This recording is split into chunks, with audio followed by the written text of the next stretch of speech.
Hello, I'm NP. Lately, a niece of mine started her gaming adventures. After playing the typical stuff that kids play these days, I mean Minecraft and Roblox, she said she has became interested in older games and a different style of games.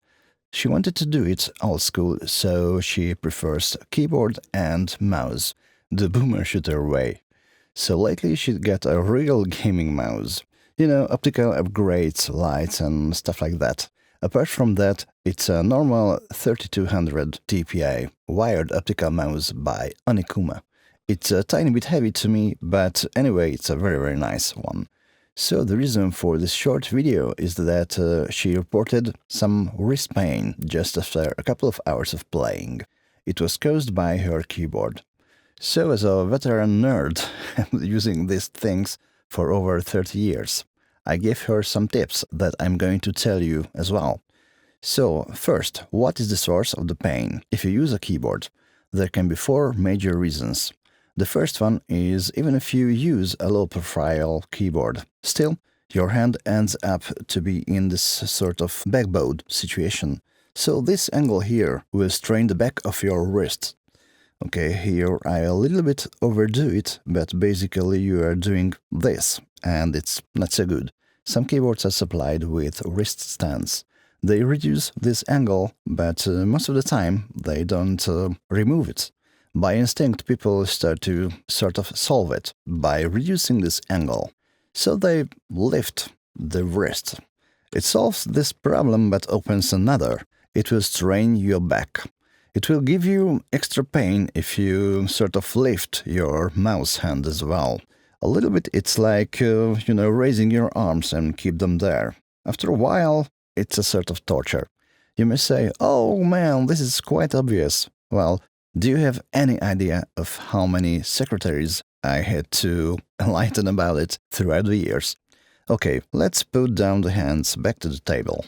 So after realizing that normal keyboard use will give you pain, and wrist stands, they don't really work, and this spellcasting pose will kill your back, you realize after months, years, I don't know, that your forearm needs to be put back down on the table. And you may have realized that this angle can be reduced if you put something under the forearm, not the wrist, the forearm. Just like this box of Witcher 3 badges. It's one step better, but still the hard surface will put a strain on your palm here, and the hard surface will restrict the blood flow here. So after a couple of hours of gaming or work, take a pick, you will notice that your hand and fingers are completely cold, and this part here is aching like hell. So my solution during the last 30 years that I sort of realized in, 5 minutes back in 1995, that you need to completely distress your wrist. Just make it straight. And for forearm or wrist stands, just use soft materials like this piece of foam.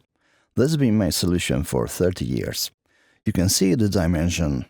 Right now I'm sitting in a recording studio, so I have a lot of little pieces of acoustic foams, like this one. I don't know, perhaps 200 pieces.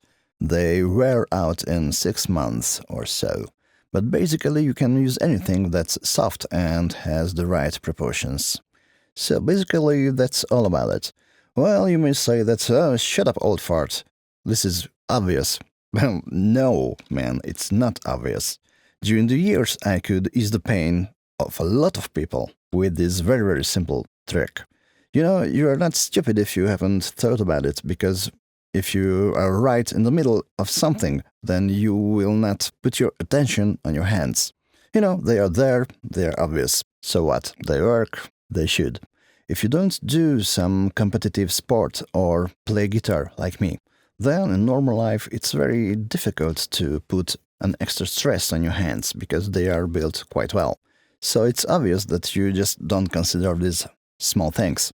But now you have a nice tip and the pain can go away. Just use a soft pad like this to minimize the strain. So that's all about it. NP out. See you somewhere in time.